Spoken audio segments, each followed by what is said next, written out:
on the issue of Charlottesville, where people were peacefully protesting the need for racial justice, where a young woman was killed. And on the other side, there were neo-Nazis carrying tiki torches, shouting racial epithets, anti-Semitic slurs.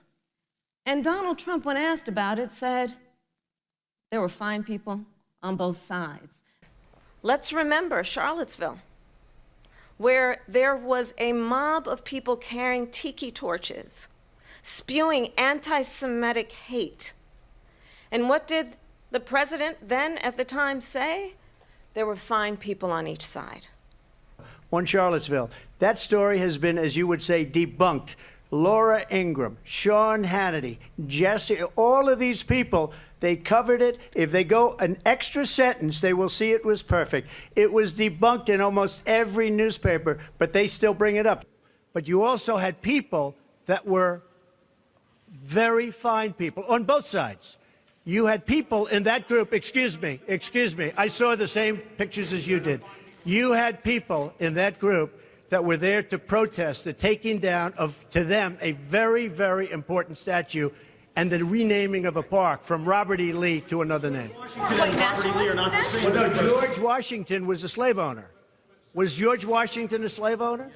So will George Washington now lose his status? Are we going to take down, excuse me, are we going to take down statues to George Washington?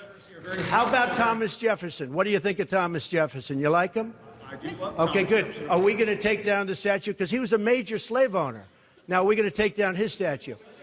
So you know what? It's fine. You're changing history, you're changing culture, and you had people, and I'm not talking about the neo-Nazis and the white nationalists, because they should be condemned totally. But you had many people in that group other than neo-Nazis and white nationalists, okay? And the press has treated them absolutely unfairly. Now, in the other group also, you had some fine people, but you also had troublemakers, and you see them come with the black outfits and with the helmets and with the baseball bats. You had a lot of bad people in the other group too. The press treated unfairly, sir. I'm sorry, I just didn't understand what you were saying. You were saying the press has treated white nationalists unfairly? No, I just didn't understand what you were saying. No. There were people in that rally, and I looked the night before. If you look, there were people protesting very quietly the taking down of the statue of Robert E. Lee.